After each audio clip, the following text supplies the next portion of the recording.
Slingshots and tank tops, I've worked my way to the top. They say you can't start a fire without a spark. They say you can't lift big without an arch. But every time I bench press, it's a benchmark. This is Mark Bell from SuperTraining.tv, Super Training Gym, the strongest gym in the West. Welcome back to another edition of The Power Project, brought to you by HowMuchYouBench.net, The Slingshot, and the only strength magazine in the world, ThePowerMagazine.com. We have a question today from David Anderson. David's question is, and he says he's noticed in videos by watching myself and other powerlifters that he feels that he works harder than most powerlifters, and he's wondering if he should pull back a little bit on his training. But what he says after that is he says the infamous disclaimer of, "I feel like I work harder than you, no offense." None taken, my friend. None taken. But to answer your question, just because I'm bigger than you, no offense, leaner than you, no offense, make more money than you, no offense, have more fans than you, no offense. Let's discuss this question in detail a little bit. David goes on to say that he follows 531 by Jim Wendler. Those of you who don't know about Jim Wendler and the 531 principles, it's something you should look into. Everyone should know about 531. Everyone should know about the cube. Everyone should know about West Side. Everyone should know about these different methods that have been successful with the masses. And it's just another method that has been successful with the masses. So, sometimes you hear people say, "Oh, West Side doesn't work," or this doesn't work, or that doesn't work. You can't really say something doesn't work when it works well for a large group of people. And maybe a certain program didn't work well for you. Maybe it didn't fit your needs. But David Anderson mentions that he is gaining ground and he's making progress, but he's kind of just wondering if he's overdoing it. He goes on and on forever. Remember, people, the people's coach does not know how to read, so don't write me too much stuff. But he basically lays out his program, and it does look like he's doing a lot of stuff. David, what you have to realize is, and anybody out there, what you need to realize is that when you're watching videos on the YouTubes, that you're not always getting the full story, not always getting the full picture. We don't video every single thing that we do. We don't video a lot of the warm-up. Sometimes we're using high reps in the warm-up, just to catch more volume. Oftentimes, though, we'll do the main lift and we'll catch more volume on the back end. And those are the kinds of things that you don't see. Sometimes it may be in the way of a partial range of motion movement, such as a box deadlift / block pull, or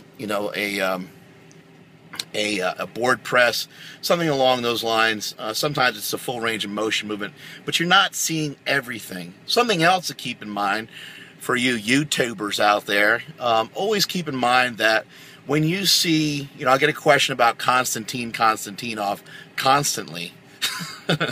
Konstantinov constantly getting questions about him and his rounded back deadlift style.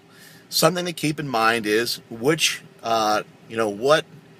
videos are you seeing of him? Is it a 948 or 943 or whatever that astronomical number was? Is it a 943 deadlift without a belt? You bet your ass his back is going to be rounded. Anyone's back is going to be rounded with those kind of weights in their hand. And so that's something to keep in mind. When you see the best of the best, the cream of the crop, we're trying to show you our best effort. We are not going to show you our worst effort, but and so that there's something to learn from when people miss as well. But unfortunately, we don't always get to see those because people don't like to show those because they hurt your feelings. They make you sad. But always keep that in mind. When you're watching these high-level guys, you're seeing the second to last set and the last set usually. You're not always seeing a lot of the warm-ups. Supertraining.tv, we try to provide a lot of those warm-ups for you so you kind of get to see the full workout. So let me take you inside the details of the entire workout. But if you look at KK, his back is actually usually somewhat flat in the lower back portion. Someone like Jay Nara has kind of a cannonball style deadlift as well. But with lighter weights, his back is going to be a little bit flatter. Anyway, back to your question. Are you working too hard? I don't know. Are you? You said you're making progress. If you're making progress and moving forward, then keep on keeping on and keep on moving forward. If you are coming into a workout and if you're coming in, what does it mean to be working too hard? What does it mean to be working too hard? An indicator that you're working too hard is you come into the gym and you start lifting and you feel what I call a hangover. You have a lifting hangover. Something is bleeding into your workout from a previous workout. Not just soreness, but there's just not an extra gear there. You go to grab the barbell, and this happened to me yesterday when I was doing some deadlifts. I could feel it. I could feel as if somebody kind of zapped my energy. Maybe it was my CNS being fried out in coconut oil. I still was able to manage a couple PRs on the day. Still was able to do a couple good things, but that's not always a great indicator either.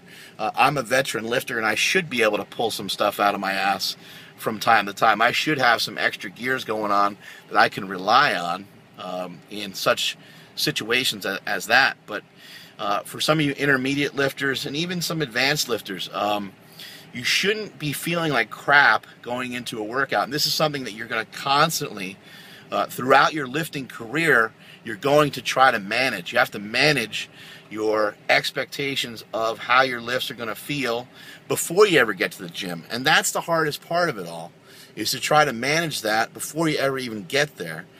Managing it once you get there is a tough thing to do, because once you get into the mix and once your buddies start calling you out and they start going up to 5 plates and so on, you're going to want to be right in the mix with them, and you're going to throw away your plans. You're going to forget about the plans that you had to keep the weights a little bit lighter and to be a little bit more honest with yourself, with your form and technique and your speed and so on. Always keeping in the front of your mind, and always, this always has to be at the forefront, is what is the main intent of the day? And I would even try to actually write that out. What is the main objective of the day? Is the main goal of the day to hammer sets of 5 so that you get a lot of volume in?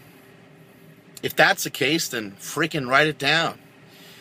If the main goal is to be fast, then be fast throughout the entire workout, and make sure that you feel fast, and make sure that if you video it or that you ask training partners and friends, that they say, dude, that was freaking fast. And if things aren't going well, if the intent of the day cannot be accomplished, you sometimes need a backup plan.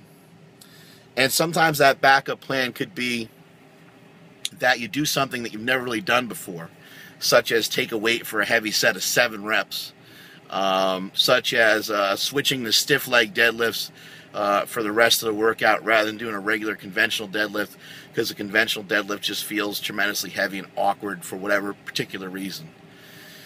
So are you working too hard? An indicator of whether you're working too hard is if you come into the gym and you don't feel fantastic, you don't feel excited about the workout, then something is off. Something is a little bit wrong. I myself like to follow a simple principle of just really getting after it and going as hard and as heavy as I can about every other week. That is not easy to follow, especially as someone like myself who likes to be competitive, somebody who likes to challenge himself and challenge the other lifters in the gym. It is very, very difficult to do, and I have not done a good job of it on the deadlift, and my deadlift has suffered for years because of it, because I always just want to force it, and I always just want to go so heavy. So greatness has to be something that is forced, but you have to be careful on how far you push that and how much you force that. So with your 5-3-1 programming and some of the other things that you mentioned in your email, it does look like if you pulled back just a little bit that you would rebound forward that much more. Keep in mind, Eric Lillibridge, the entire Lillibridge family, along with many, many great lifters, including Stan and Rhino Efforting. They really only go heavy about every other week, and it's something that's manageable for them. And by going heavy every other week, they're able to push harder than if they were to just pound away each and every single week. So there's something to keep in mind. And if you're flip-flopping every other week, it doesn't mean that you have to lift like a wimp on the in-between weeks. It just means that you're going to squat heavy one week, deadlift heavy the next. Squat heavy one week, deadlift heavy the next. The hard thing to manage will be the bench press. But you can manage the bench press with some overhead pressing or dumbbells or things like that, and you can still push hard. So those are some things to keep in mind. Those are some tips for you from the Power Project. Strength is never a weakness, and that is it from supertraining.tv.